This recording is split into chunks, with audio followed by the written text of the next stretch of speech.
That one is linked.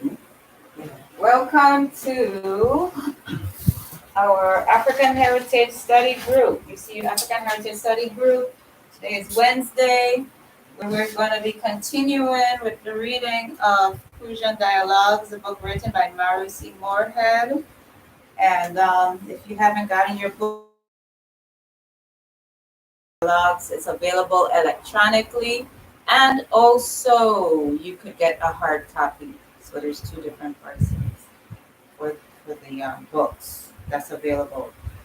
Um, so we're reading in the sections She and Me, and we're going to begin on page 172. So we have readers. As you know, we introduce ourselves. We could introduce ourselves. And it's Soldier 172. Yeah, that's why he's starting off. Yeah. Yes. Okay, Soldier. Because that's football. Yeah. Of course. Yeah. Film. They call it the regular faces. Yeah, the regular face. Malachi. What is it? Channel? It's on Kwanzaa Every Day on Facebook, Kwanzaa Every Day, and then the YouTube channel is UCU.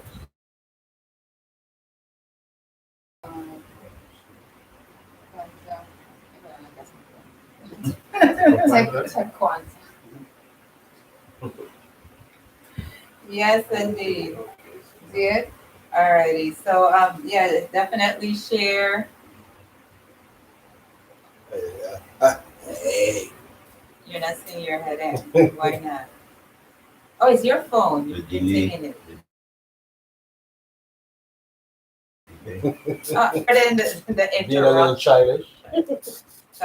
So hey, actually I kind of overlooked, but I guess when I was looking at the other book, we have such a short amount, but I'm not sure if we might be able to cover it tonight. Well, we'll do our best. We'll do our best in concluding She and Me, because Them and Me is the very last part of this book, and we won't be reading it. The reason why is because youth well, I should say the Mario Community Reading on Facebook page will, and they are actually reading Them and Me at the Dorsch Center, and it's available live. So that way, you're very encouraged now, more than ever, to get the book. And if you're on St. Croix, especially, go on Sundays at 5:30 p.m. at the Dorsch Center, so you could be a part of reading or me. All right. So without further delay, we are going to begin 172. I'm starting at okay. Yes. That's right. That was one Set it for 30 minutes. outstanding Crucian visionary. He was born in 1884, and so was my mother's father, C.R.T. Brow. Bro, Brow. isn't that the grandfather you wrote about with the labor union? Yes, he's the one of that history. He was the bonded and certified treasurer of the union, and close with Mr. Jackson. It was my great fortune to grow up in the same household with him.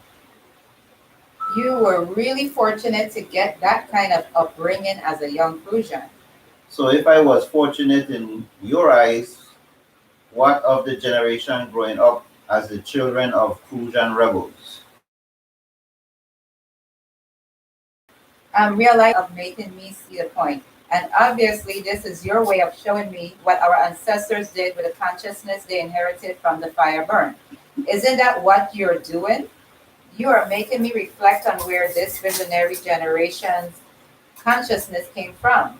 And thinking about it, I can see that while their circumstances might have changed from that of their parents, it wouldn't have been as radical a change as that of the conscious response. It was the change upbringing that would have made the difference. Couldn't we look at that period as a gestation that would give birth to a visionary consciousness? I mean, didn't we already consider it a time of overload to the consciousness? Sure, some of it spilled over in that obia stuff, but what about the effect on the conscience? Wasn't likely to cause that change in morality you spoke about? Of course. That's the very point. Isn't it that while Crucians might not have spoken of them, the events were still bound to cause rebellion in their conscience? Those events couldn't have all been sublimated in Obia and werewolf appar- apparitions. apparitions. And as consciousness had to assess and evaluate the survival, conscience would necessarily generate the ways to deconstruct the order. Wouldn't the conscience of our ancestors be very active in that situation? I mean, I can see them taking the option to make it better or destroy it. Those would be the only two choices left to a normal, healthy consciousness. Other than that, it's just going it's just going crazy and getting shot. As you said, those experiences had to go somewhere. And yes, consciousness would be the place. As we so much like to say, I can forgive, but I will never forget. And for that kind of experience that the fire burn was, how could they forget? So it's all about how they incorporated it. We can accept that some of it was sublimated into religion and spirituality, but we don't disappearing like that, which of course leads us to speculate some more. Yet, since they wouldn't speak about it and there was no evidence of them applying it, can we sensibly ignore the radical change in consciousness from one generation to another? Let me stop you there. I think I see a flaw in the theory. I agree that the most logical source of that visionary consciousness was, in fact, the fire burn molded conscience of there. But I thought you earlier made it clear that Crucians as a people never had a positive consciousness. What happened to the black inferiority when the visionary generation came of age?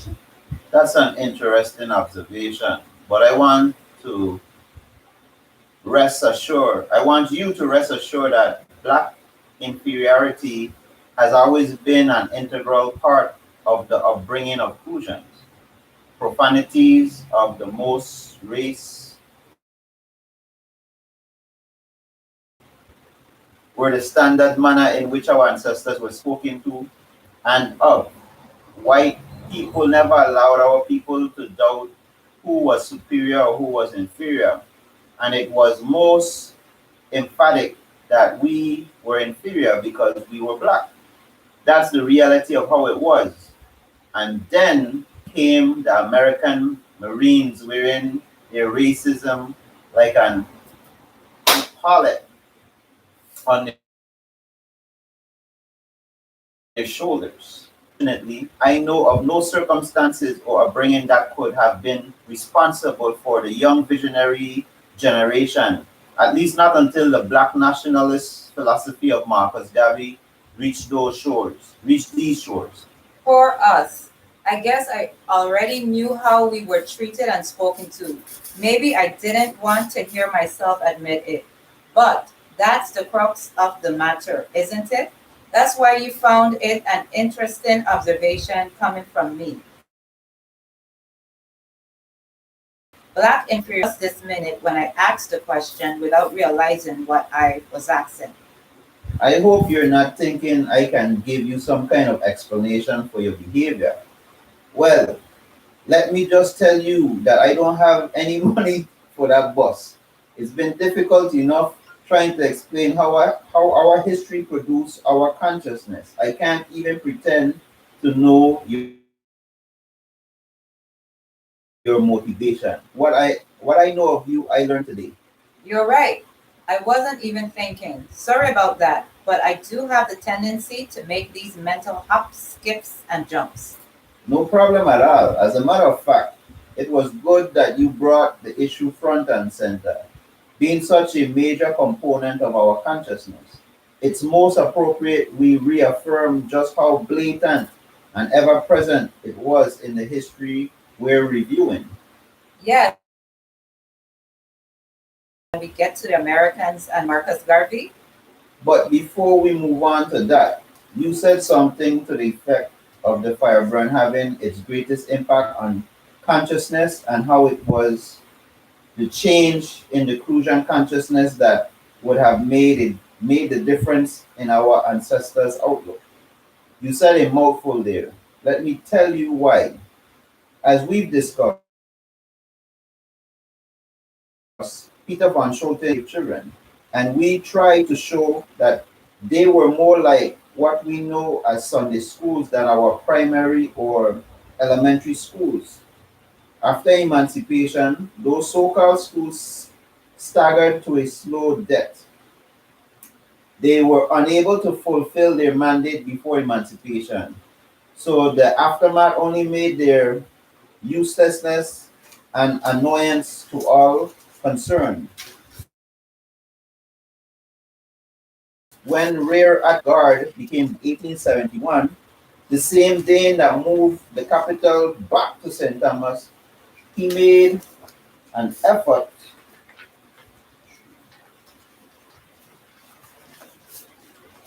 he made an effort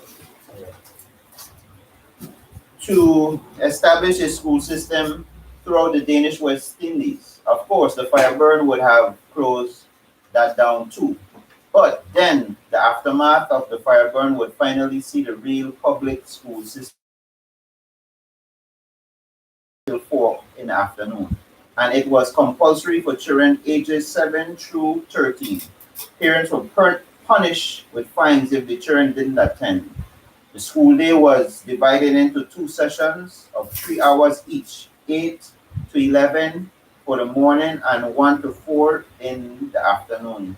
Ages 7 to 10 attend the mornings and the older children attended in the afternoon.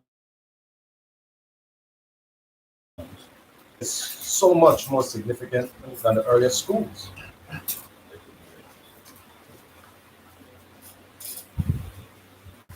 Oh, but it was. We were raised school with local people as teachers. The children learned immense masses of Crucian was learning to read, write, and do arithmetic. For the first time, the black children of this island were exposed to intellectual tools. Mm. Now I'm getting the picture of the condition that produced a visionary generation. I never realized the children of the aftermath of the fire burn had that distinction from previous generations. And as I now see the combination of parents with a revolutionary consciousness pushing for change with the intellectual tools of made for a quantum leap.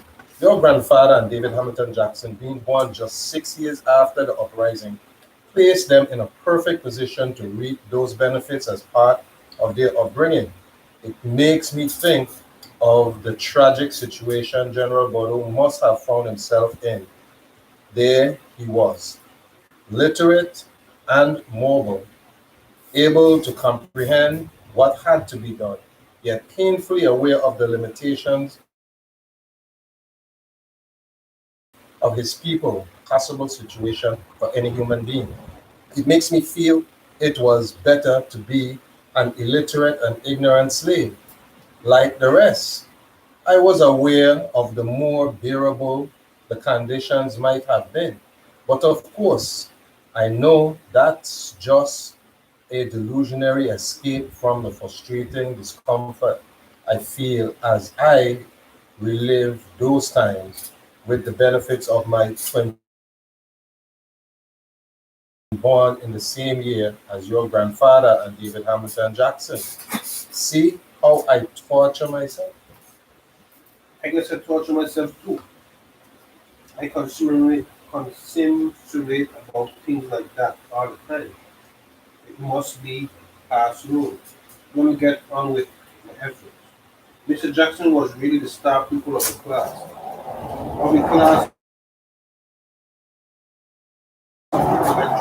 intellectual that emerged. These young Crucians took literacy and numeracy as sophisticating people and take to fresh view. At the age of 30, David Jackson was a physically imposing figure, charismatic, articulate, and enjoying the support of virtually the entire Crucian community of African descent for his ideas. A man of action with the courage to fight for his convictions. Pardon my interruption. He might still have suffered from black inferiority, but we don't produce that kind of leadership today. Just those qualities you described seem to be out of our reach today. I mean, what was so peculiar about his circumstances and upbringing? They are so particular that it would be hard to duplicate. Both his parents were teachers, something extremely rare in that age. His mother and father were born at the end of slavery. And during the difficult period between emancipation and firebond, Wilford Jackson and Lisa McIntosh found avians in the running of the moribund school system. During the aftermath of the fire burn, they were both teaching at Estate East Hill. One day, son David Hamilton Jackson was born. So he was actually born in a school with two teachers in 1884. He never disappointed them, taking his studies with diligence. Once he mastered the fundamentals, he took the corresponding courses and truly as he could afford to. By age 16, young Jackson was a full-fledged teacher. Then after years in the classroom, he chose to pick a job in Mr. Candidate's store in Bass End. It was the right move. In town, he was able to meet and associate with other literate and intelligent contemporaries. Yeah. And it wouldn't take long before a circle of like-minded began to meet regularly. I could just imagine a group of young men standing out from the masses of Prussian in that age. They must have been something to admire because they discussed things I've heard black people talk about. That would have been accurate. Almost every member of the Crucian intelligentsia would receive newspaper and publication from abroad. And oftentimes it would be protracted discussions generated by news item or point of view some member received in the mail. And it would be those kind of get-togethers that would involve into passionate discussion about the Crucian conditions and the need for change. And this is how they would get 1950. Pretty much. It wouldn't be until Mr. Jackson introduced the possibility of themselves being the agents of change. Then the discussion would seriously focus on a plan to relieve the condition and masses of Crucian. The new labor movement in the United States has been a favorite topic of discussion. The Haymarket Affairs, American Federation of Labor, and the socialist change. These were stateside topics of great interest to the young Crucians in search of solutions. What do you mean by that? Did they have to own a certain amount of property or something ridiculous like that? And it wasn't like that. See, what the close-knit group was small and could relatively easily meet in the towns where they live and work, a large gather, like a meeting with a group of laborers, with strictly prohibited. The freedom movement gained after the firebomb didn't extend to the freedom to meet, gathering to accept freedom of assembly against Russian needs, at least none for African descendants. Contract day had been regulated. Contract day had been relegated to the Danish West Indies. Contract day had been relegated to history. The only large gathering allowed was the Christmas Day and any other legal sanctioned holiday. So what were Mr. Jackson and his cabinet to do? They had all to come to the conviction that the solution lane organization is working.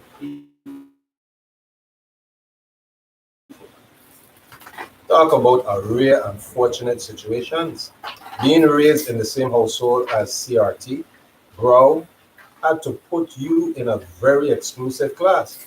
How many people alive would even have heard of many of the things you grew up hearing from your grandfather? You need to big yourself up for that distinction. It was important that you received him. We had an older brother. He passed away some 13 years ago. And Raymond was one of my goals. You might find it hard to accept what was really showing. But what I was really shy growing up in the house. I was labeled the one who didn't talk unless I had to. For some reason, I found it uncomfortable talking to anyone other than my mother. So there I would be, just listening as my grandfather related stories to my brother. Fortunately, I was always there, never waiting to miss anything Raymond was involved in. So yes, I got given a lot. But not the fireborn barbecue of the women? Or was CRT an exception to the rule of silence? He was never mentioned our home that I knew. Although as an adult, after on returning the incident, I asked my mother about it and she said, and she did know of it. Consciousness is really who and what we are. How I live to my age without fully realizing that I don't know.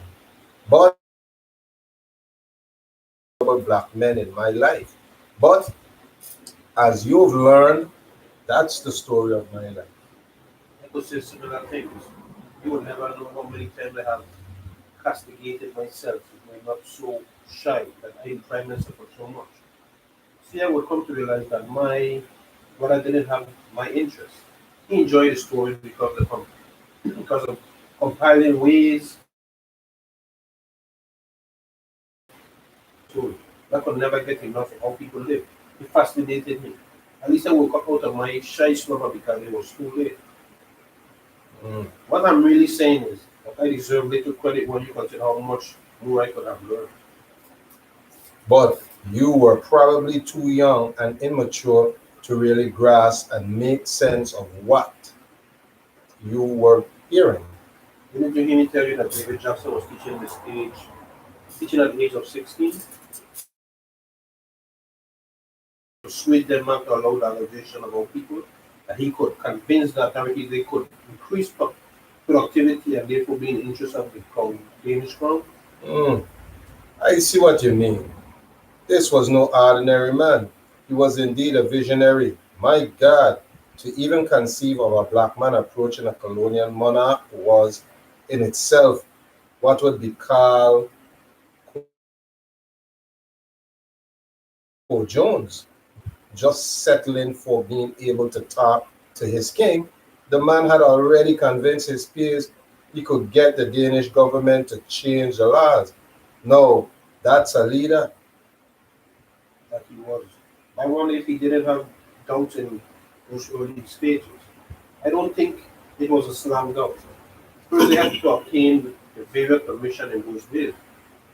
Just that challenge would have discouraged many. When Mr. Jackson and his small circle of bright cruiser preserved our documents and money was in hand.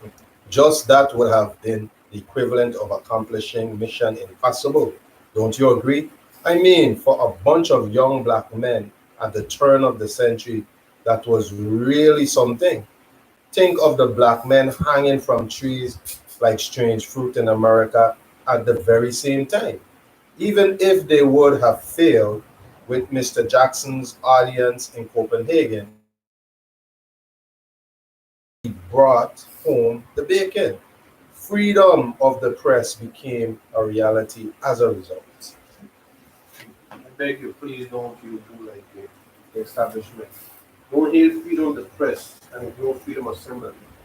At the stage of our history, when the masses was still illiterate, freedom of assembly was essential. Of course, a broadsheet could be spared and read out and read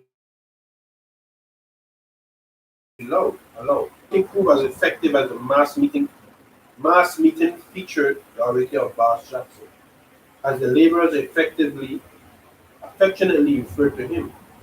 As a matter of fact, I would consider those mass meetings as one of the teaching points of this period. Liberty Day was and still is a government initiative. It commemorates the first edition of Mr. Jackson newspaper, The Herald, on November 1st, 1950, when established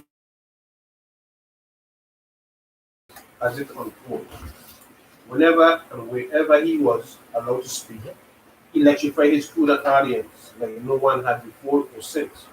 And it wasn't like he was passive in his attempt to reach the masses. He petitioned the governor, even offering to submit, even offering to submit his speeches in advance for censorship. All to no avail. The relationship between the governor and Mr. Jackson could best be the great white fathers of unyielding, unregulated. The governor would berate him, and the indomitable Crucian would fire, fire right back. At one time, he called the white man a liar and a bloodthirsty tyrant. The Danish governor repeatedly leveled large fines at Crucian visionary for slander. Without question, Mhm. So, Without question, the climate. the Without question, the climate on the ground. Without question, the climate on the ground at the time was about keeping Hamilton Jackson away from the masses. And the literary people clearly attuned, attuned to the voice of the teaching of Bar Jackson. The printed word simply didn't have the impact of Mr. Jackson's spoken word, and no one understood this better than the man himself.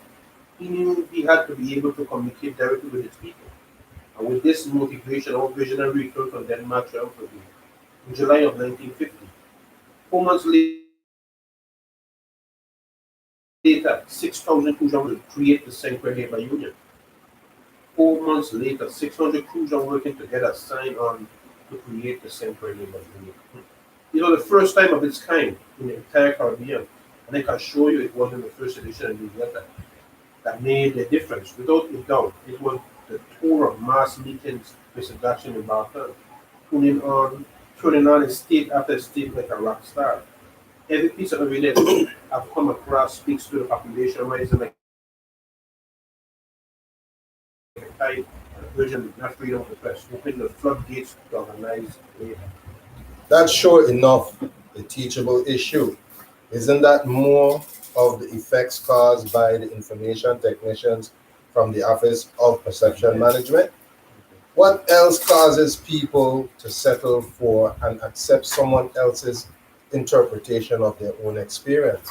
Like you described, everybody on the ground at the time not only saw but felt David Hamilton Jackson was able to communicate with the people. Yet we embrace the freedom of the press and dismiss freedom of assembly. And I grasp your point completely. I'm just feeling that even in your teaching of it, you're underrating it. Granted, events would not have developed the way they did without freedom of assembly. But even if Crucians had that freedom, the expectations without this great man, it was he who made the difference. You've said as much, you've said as much yourself that we've never had a leader like that since. This man stood up to the powers of his time. Didn't you describe him as refusing to flinch in the face of the great white father, successfully opposing them? No, I'm sorry, but I don't even see you giving the great David Jackson the credit he deserves. This was the man that could have led us to our mental emancipation. Talk about golden ages. That was our golden opportunity. So what happened?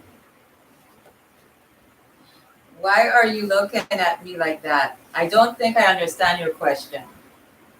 Why didn't Mr. Jackson lead us to the promised land? The people were solidly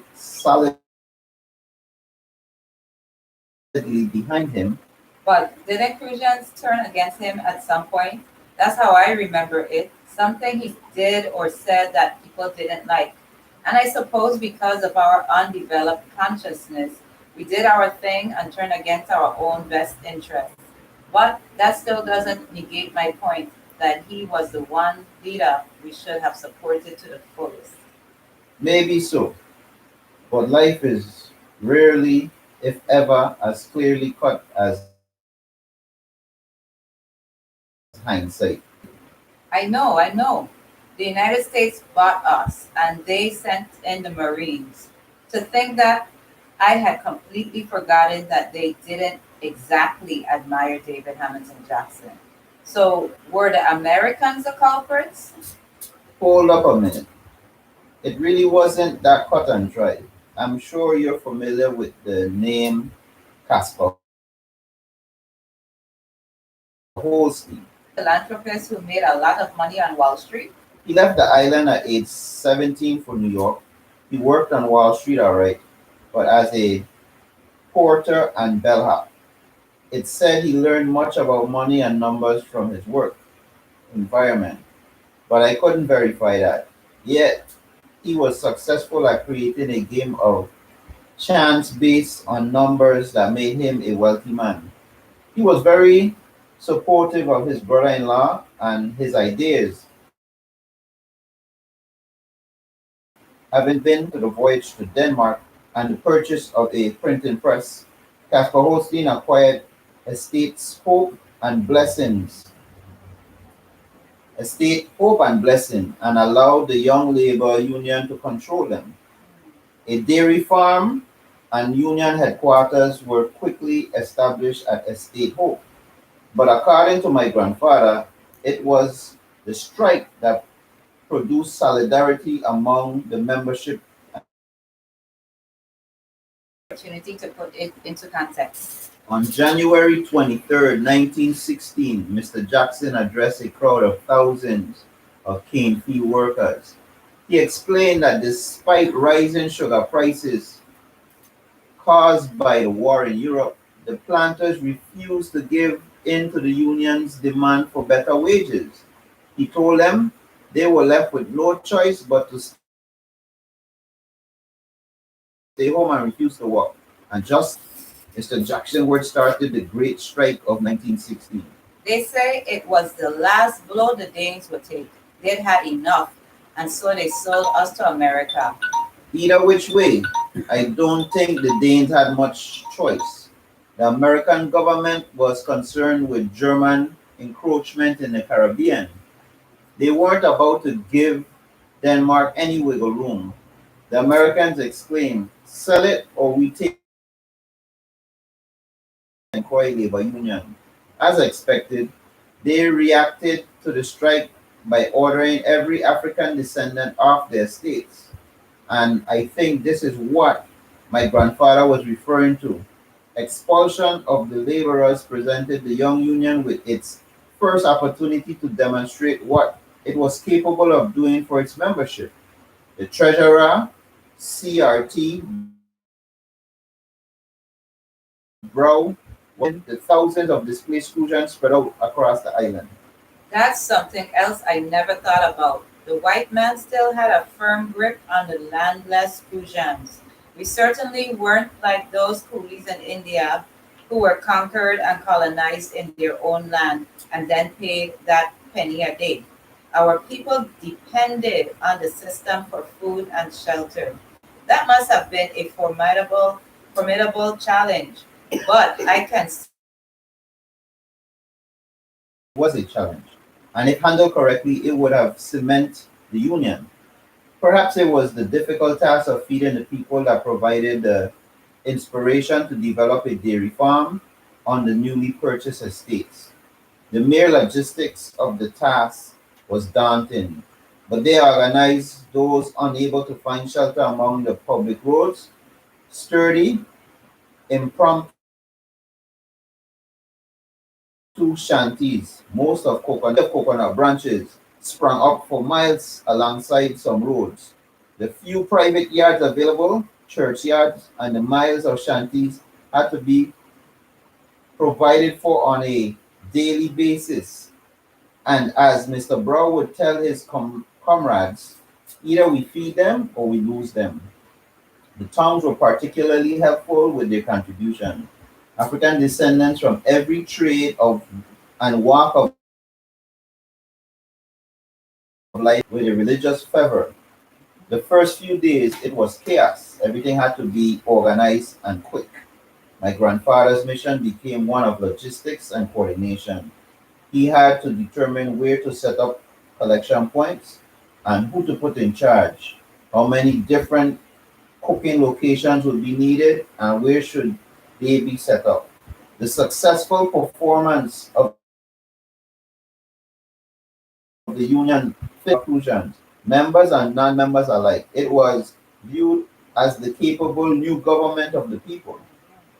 And then came the Americans. True. As simplistic as it sounds, the arrival of the United States was the first roadblock the Union would run into. With their victory in the strike, the Union was really on a roll as it collided its as much as a speed bump on their way. All right. So time has been called, so we're gonna conclude and continue on page 180 the next time we meet. That's So it. That'll be done. we're done. I thought so. There's several more pages before we reach to them and me. And when we're gonna have reasoning session. Yeah, it's a lot. It's 297 and we ain't even reached 200 yet. So I think we have about probably two more readings. Or you guys have about two more readings. Yeah. Yeah, it's quite a lot. Yeah. So it's reasoning session now where we discuss, what we just read and what are our thoughts as it relates to that. And of course, our current situation, we could always tie that to.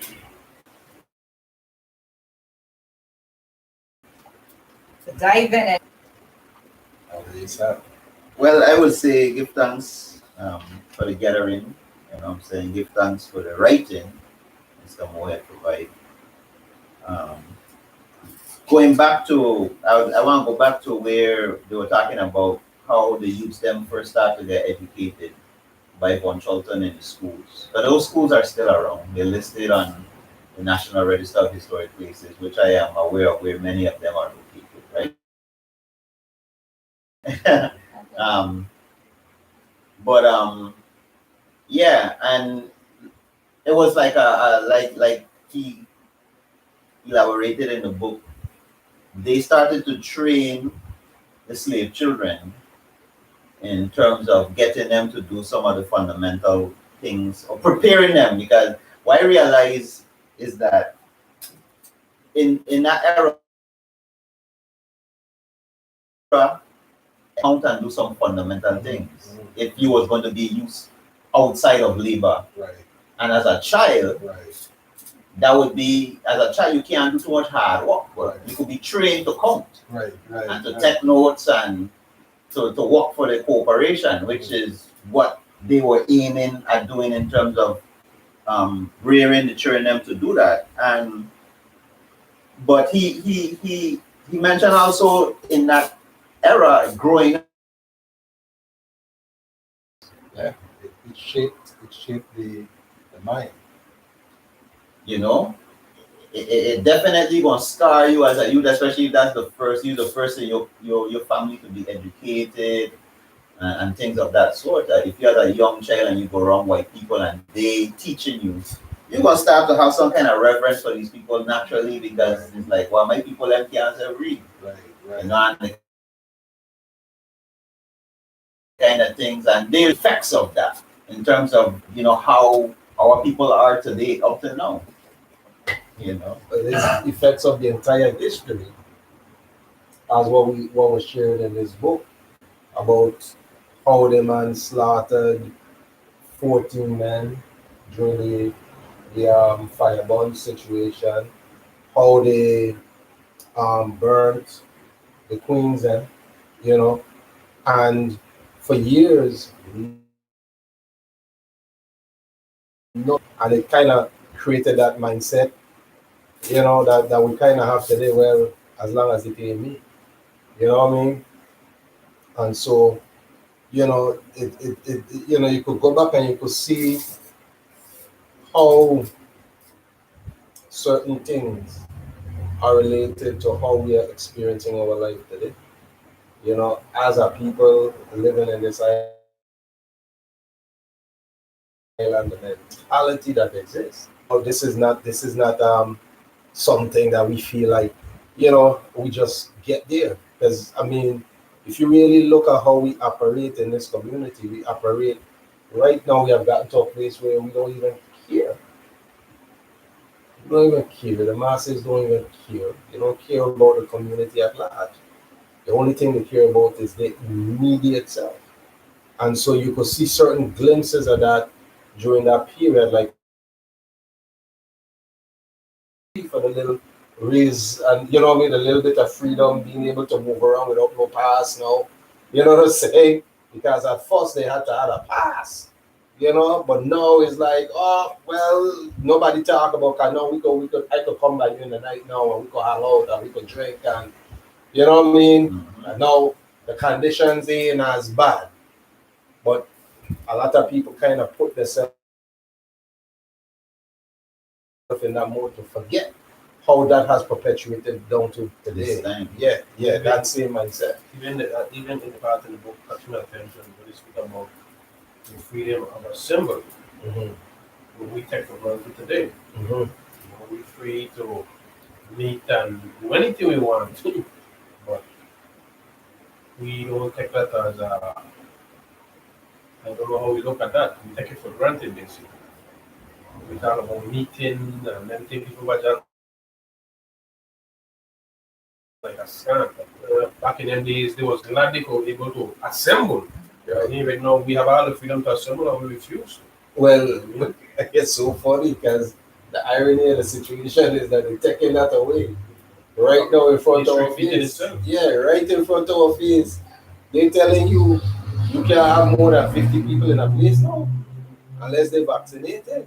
And in fact, we want to know what everybody dealing with, because if you start getting more than 10 people, that's a major cause. It's funny And that yeah, go ahead. well, you could back up a little more still. Yeah, Okay, that prior to that, they talk about freedom of the press. right. Right now, you can't post certain things on Facebook, and If you're going against the script. right, there's certain things you can't just liberally publish, right now, Right. especially in the digital domain. If you're putting it on the paper and things like that, but if you're going someplace where you have access to mass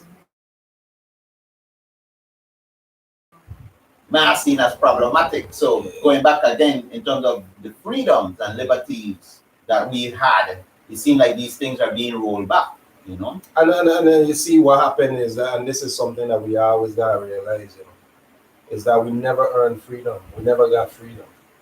You understand? We got to assimilate in a system of being able to move around and to be workers, but we never got. I was just watching something. It was interesting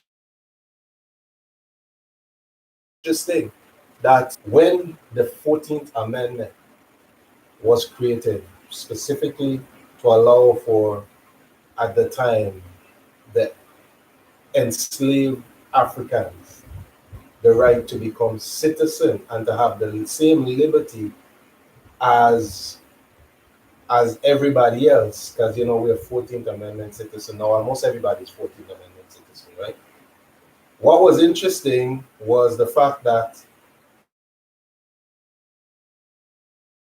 um, you find that during that same period of time when they roll out, the corporation was given a lot more extended powers to become a person, a fictitious person. And they were saying that within that time frame, it was a corporation that were petitioning the courts to give them more power under the 14th Amendment. So every power you see a corporation have right now is the 14th Amendment that, you understand what I'm saying? Which was designed for us. So here it goes again. Half of the bucks. After something that was intended for the enslaved people, these men find a way to utilize that to enrich themselves. This is what expanded the power of corporations, and judges rule in favor of it.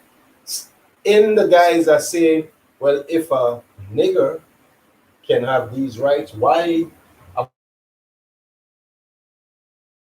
bunch of white men coming to creating a fictitious person?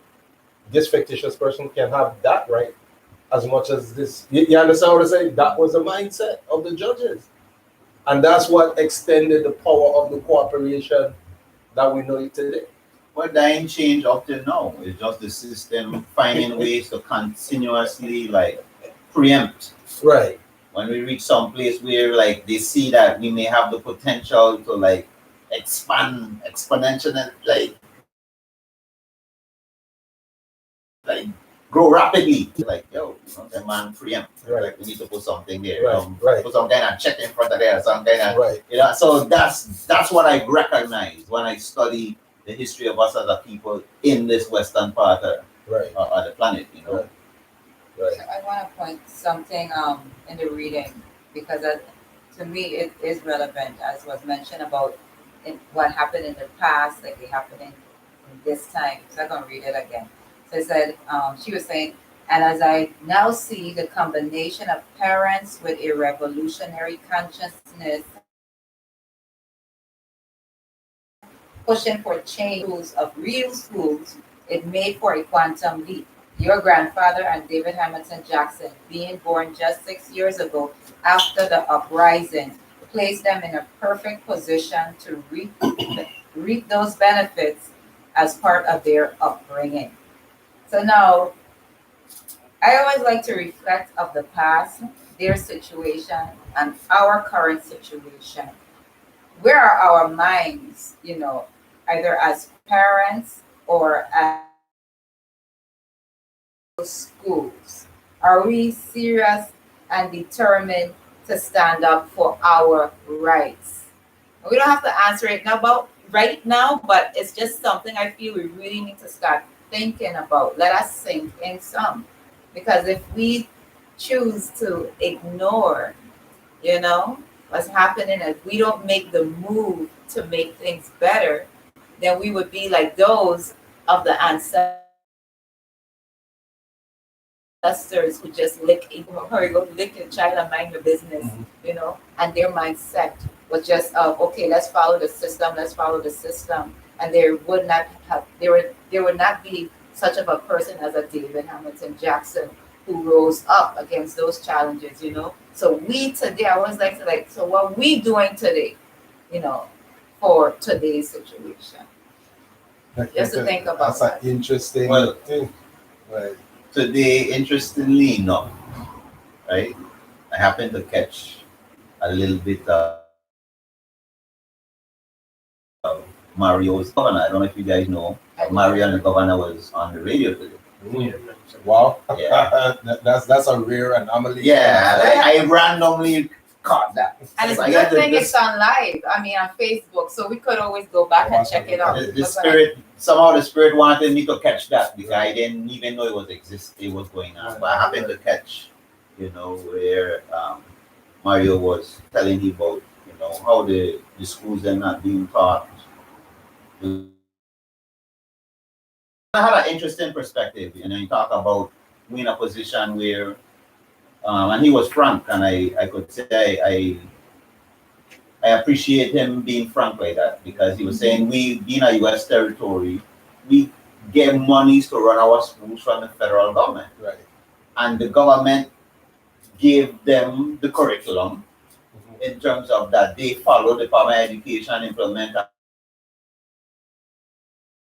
and go through. So it's not like the government say, hey, this is what we do with the federal money that they doing, blah, blah, blah. But that's still not an excuse to say why they still can't find ways to implement the local history throughout. Because I think they have it at high school and they were talking about why isn't it in the younger grades and stuff like that, right? But where I wanted to go back to is what you said about, did we ever really get free? No, sir. Because that play on your question was say, ultimately say liberate the minds of men, and ultimately you liberate the bodies of men, right?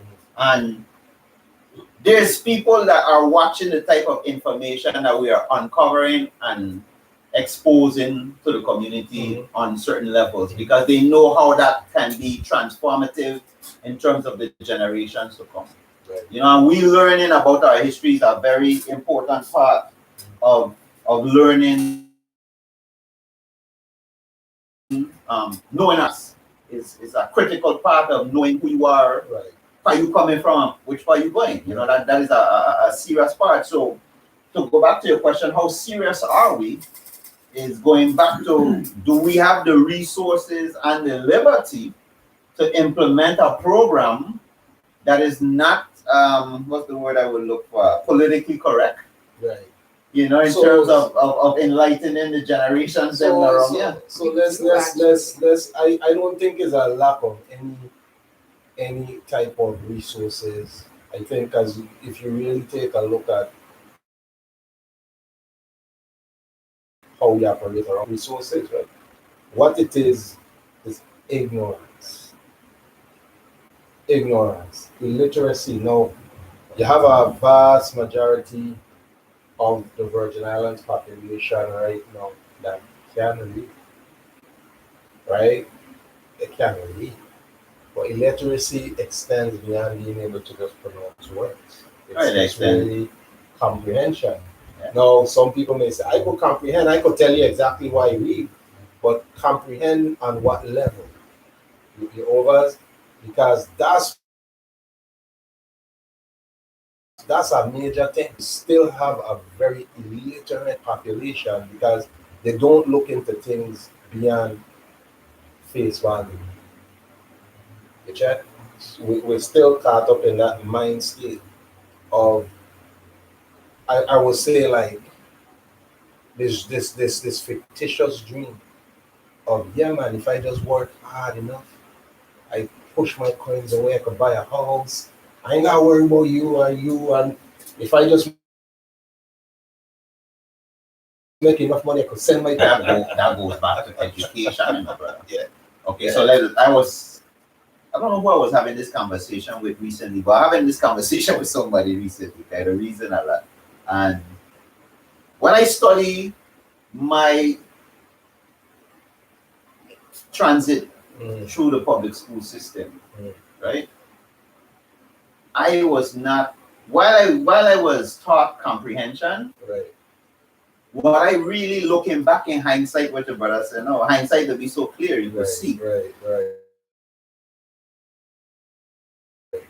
Looking, they did to me. Mm. Or I remember who I was having a conversation with, I was assisting.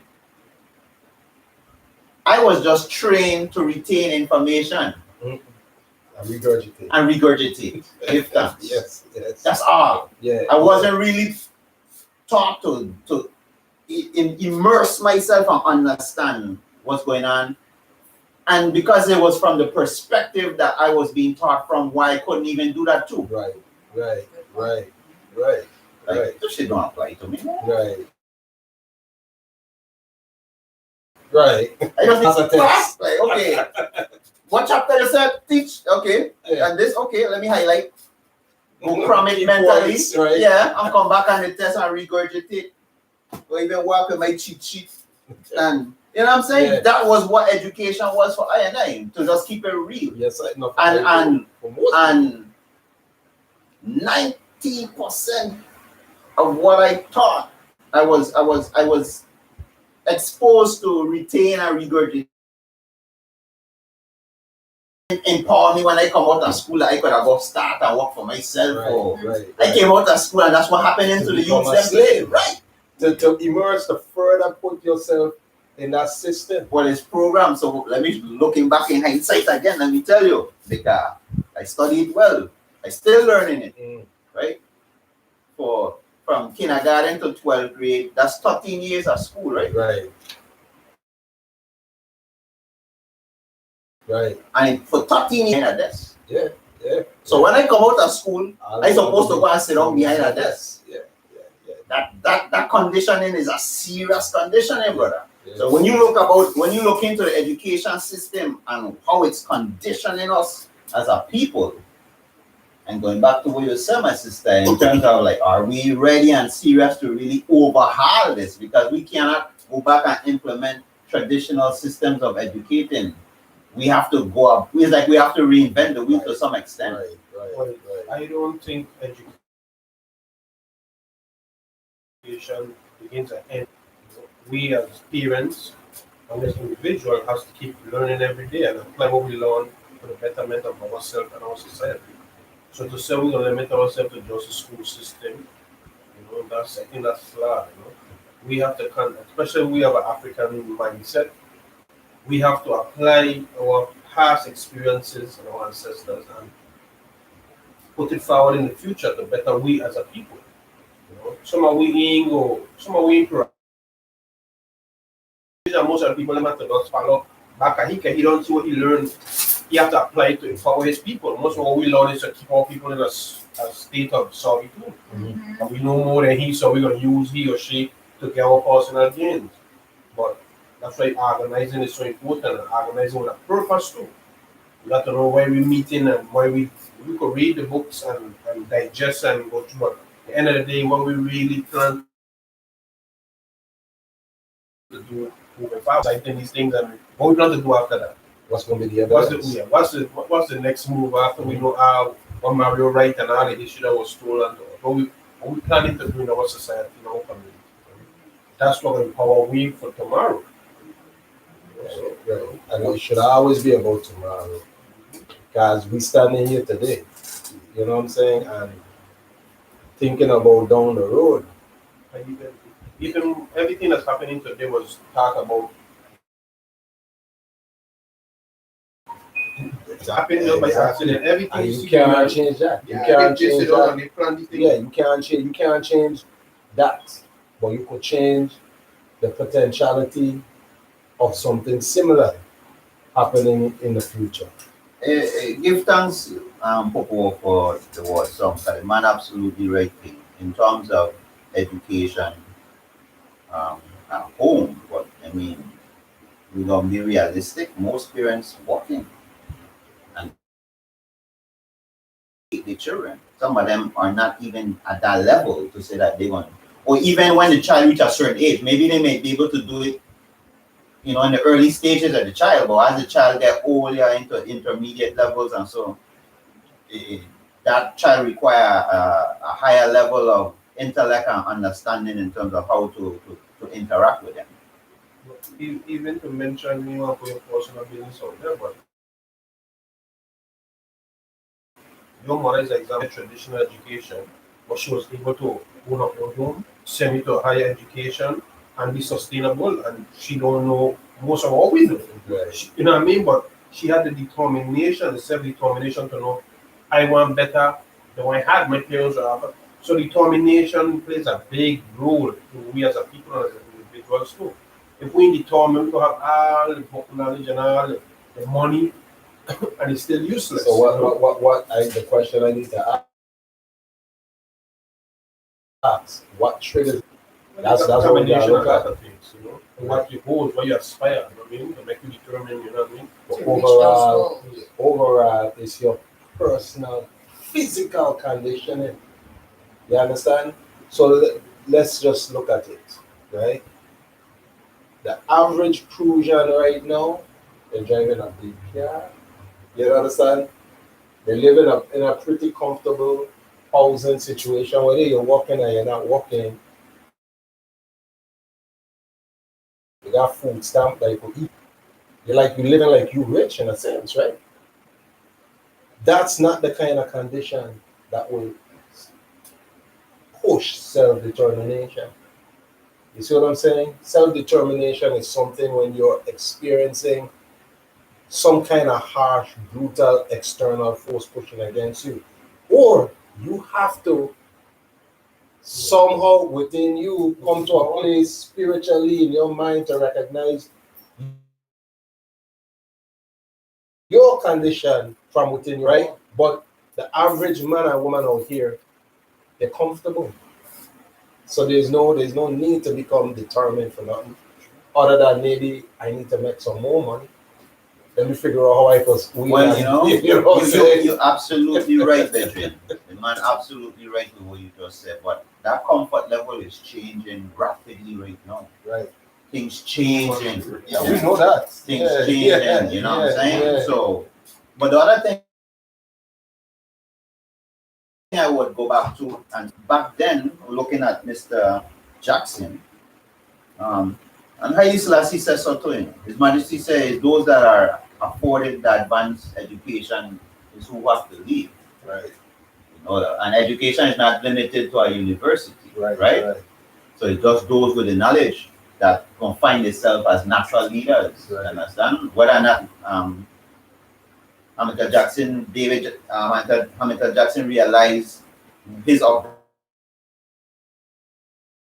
upbringing was going to lead him to don't know, but the knowledge that he was equipped with naturally did that. Yes, right. You understand? But the difference between then and now, bro, and Mrs. Trin, is that back then it was easier to pull people together.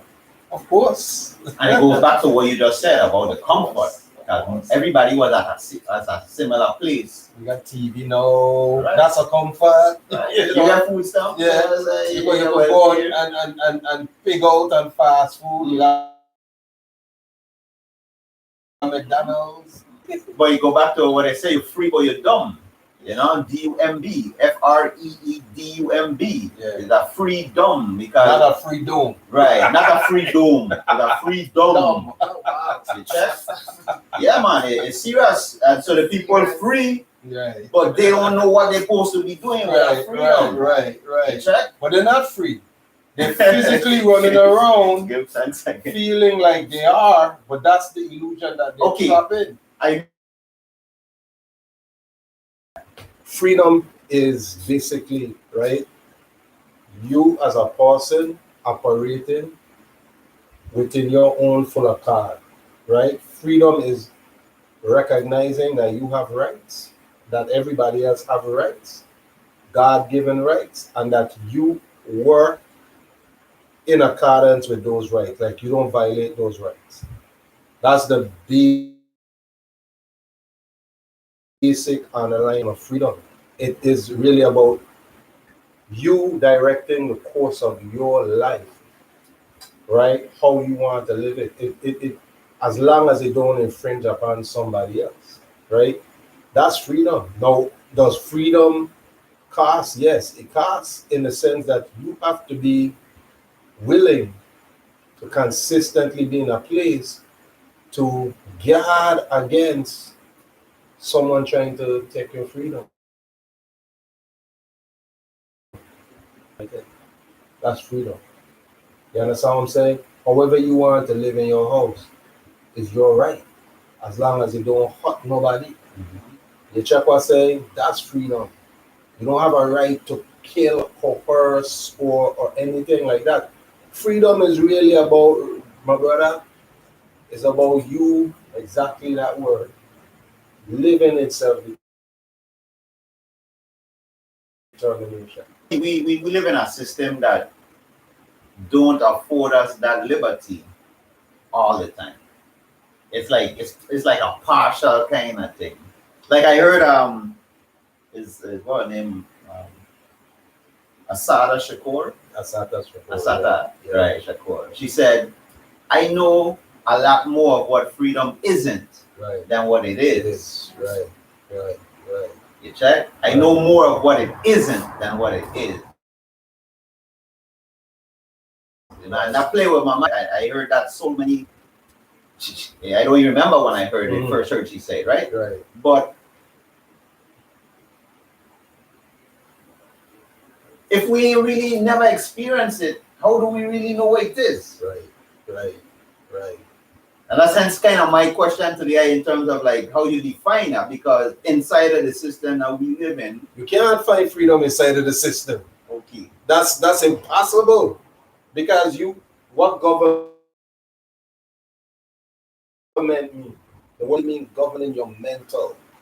Meaning, when you have a child, if you allow them to run amok, you always got to try to rein them back in. So what you're doing, you're being paternalistic with that child.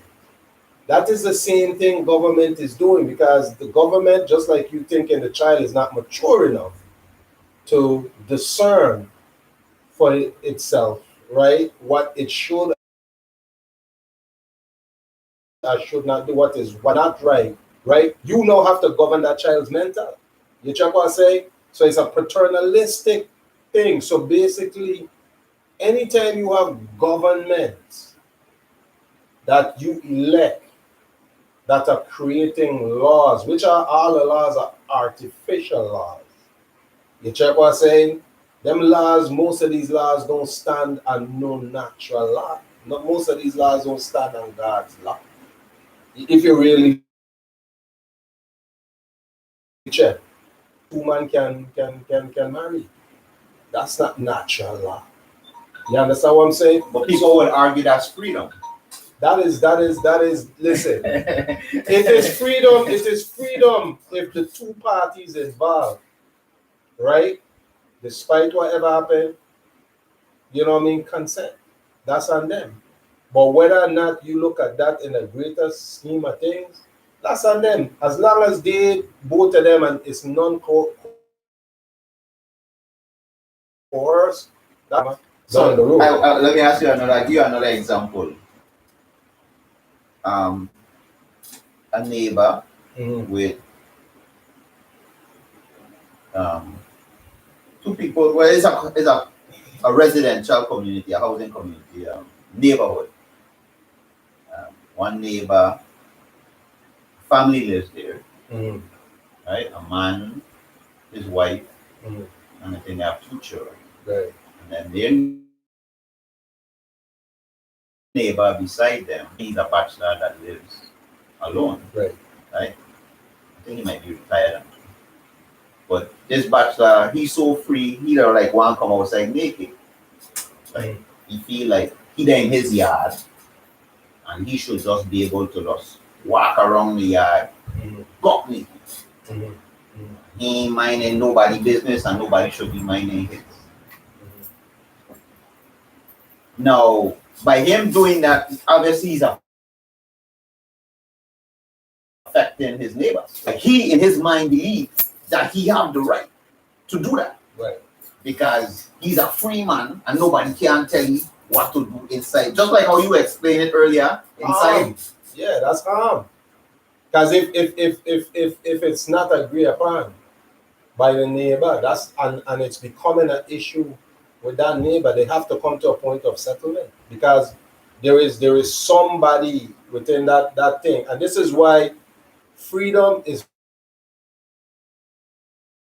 for those people that have to govern their own mental, to self-governing. That person is still within a mindset that is really on a lower level. So you can never be free in a situation like that. People that think like that can never really be free, because these people need to be groomed. I don't want to say groomed, but be pulled in a place of morality. Freedom is morality. You cannot have freedom. That's a good point. You see what I'm saying? No, So we live in an immoral world. No, let me just finish this. We live in an immoral world. The more immoral we are, the more we lose freedom. But so here's why I'm saying to you though, because see where I see we at as a community or as a region, we are a place where people have all these different views, bro. And it's crazy. You have all these different all kind of weird concepts. Like I'm trying to like but morality is fixed. You can't change that. That's a part of God's law, right? That's part of the natural order of things. It's morality. You could have as much concepts as you want. You can't change. Morality is very defined. You understand what I'm saying? You hear people talk about your moral compass and their moral. I'm telling you, Brian, I use that as another example again. I use that as just to show you. No, and I understand how people find all they say moral compass, and we're gonna end this right now, but talk about it after the year. But when they say moral compass, they just say your ability to discern whether or not you are affecting someone, whether or not you're projecting harm at someone, meaning you don't have that conscience to realize you are, you know what I mean, overstepping. You know, Coco, your last words. Would you like to share, Penny? My last word is give thanks for Times Every Day initiative, taking the time out of our Shalima, especially you, Malachi, keep it going, it's and inviting me to be part of this, this historical effort, I need to change the concept and mentality about people, one episode at a time, and just continue doing what we do. Give thanks, thank you. And thank you for coming out and sharing in the reading and the reasoning for you, soldier, as well. Um, so my last thing I wanted to highlight, and we spoke about it, is doing, like being determined to do what's real for us. And yes, that could go a lot of ways to some people, but when we find what we have in common, what we need, go for it. So St. Paul Labor Union during that time, as you know, relating to the strike and what the members then had to actually do and how the community got involved to provide food. They had those who had their private yard and stuff like that. They had their animals uh, raising their animals, and then they had their foods, and they were able to provide those members who went on strike with those things. And the last sentence I want to share here, it says, it was viewed as the capable new government of the people. So if this government or this system is not for the people, then we have to create one that is for the people. This Saturday, in saying that, I'm going to definitely suggest that ones who are on St. Croix, as it relates to looking for a real school or a way to get your youth them who are standing up who they are, their history. So Africa House Club, which is under UCA, is meeting 3 p.m. But it will also highlight the next Kwanzaa principle, which is Kuumba, which means creativity. And there will be a featured artist there at Africa House Club at 3:30 p.m. So everyone is invited. Doesn't matter the age, because it's like you're never too old The to learn. question is, what is Yuka and where is Africa located? So Yucca Africa House Club is located on King Street, next to Nacho's Bakery. On the if you're coming from the south, on King Street, heading on the to right. north, right? It is okay. There's Nacho's Bakery. There's a building, which is the Osika building, and there's a gate, a black gate.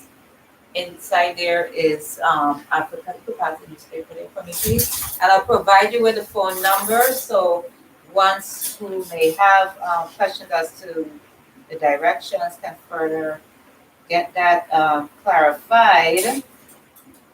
And the number is 1323-899-5460.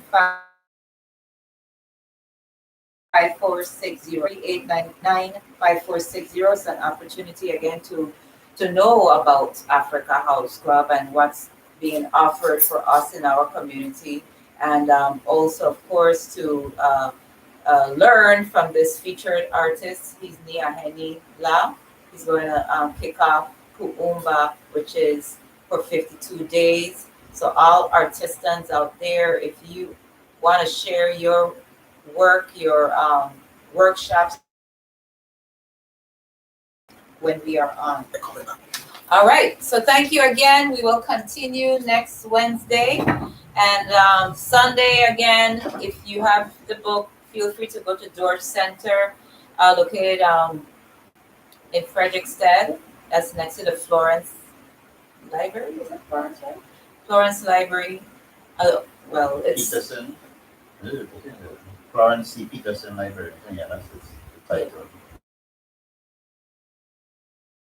okay. So, and then it is on the wall that says Dorch Center. So It's definitely, opposite the Fred Hotel. yes, opposite the Fred Hotel I on know- Strand Street. On Strand Street. I got one question before you log off. Because we didn't get to it, and I just want to throw it out there real quick, right? Because with what you just highlighted, it still bring me back to it in regards to how the people was able to organize themselves rather quickly to take care of themselves. Is because these people were not heavily dependent on the system. Correct. Animals, they could have slaughtered their own animals, they had the land, they would grow their own food. So you had a people that was still very much independent or had a lot of independence. The people today don't have that. So my question is to both of y'all. It's to be continued. Okay, Otherwise, alright. we're gonna be here all night on live. But hey, we're gonna stay on Reason. So I hope you all, where you're at, Reason some more, okay? And hey, send a comment or what have you, and we'll take it from there too.